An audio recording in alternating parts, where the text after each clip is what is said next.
I have played 20 hours of the Battlefield 6 beta. It was everything I wanted from the new entry in the franchise, despite very few technical bugs but many out-of-bound exploits and some weapons and maps balancing issues. The game was overall extremely enjoyable and it helped quench my thirst for a good FPS experience. However, I believe that I, like many others, will not buy the game at launch. Let me explain why.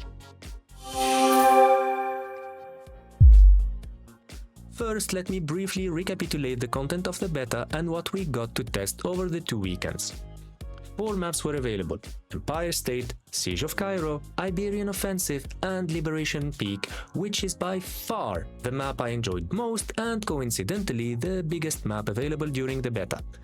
Each map was unique and enjoyable and allowed players to have a different experience of the different modes. Speaking of which, we were able to try different game modes like Team Deathmatch and Rush, but I think the majority of the players enjoyed Conquest and Domination. It was possible to choose between, again, 4 distinct classes: Assault, Recon, Support and Engineer. I will gladly admit that during my time with the beta, I mostly played as an Assault, mainly because it allowed me to have a sniper and a carbine at the same time. Despite not playing for too long the other classes, I can confidently say that some tweaking needs to be done to make all classes equally enjoyable and attractive to players. But all of the above would have been naught if the gameplay wasn't good. Unfortunately, the gameplay was surprisingly, for a beta, extremely polished and fun. The movement was good, the animations were well timed and crisp, the gunfights were extremely enjoyable, especially when you mix it up with the vehicles and the destructible environment, which mostly was the case on the larger maps. So all in all, the beta left me with a good first impression and definitely built up some kind of anticipation for the full game release. But unfortunately, that doesn't mean that I will be buying the game at launch, mainly for 2 reasons. You see, now that I have had the time to digest and think about my experience with the game, I am worried about player engagement over time. The game modes are relatively varied, but by the end of the 2nd week, I felt that it was getting repetitive. Sure, there was some degree of variability between runs, but it was getting repetitive nevertheless. Not enough to be boring, but I would say that I could feel my interest decreasing the longer I played.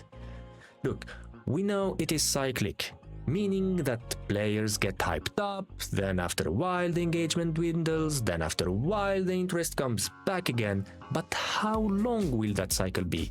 What will EA do to make people come back to the game?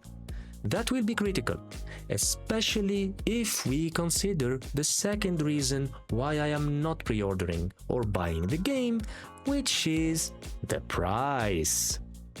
$90 for the base game, where I live in the world, is just too expensive, especially for players like myself who are Xbox Game Pass subscribers who can have access to the recent Call of Duties and many other FPSs. And sure, Call of Duty is becoming lame and annoyingly exploitative of its player base with its pay-to-win operator skins, silly designs for their operator skins, Battle Pass Premier tiers and its yearly releases, but at least Warzone is playable for free. It is perfect for casuals who want to play some FPS with their friends from time to time without breaking the bank, even if the experience is somehow shitty overall.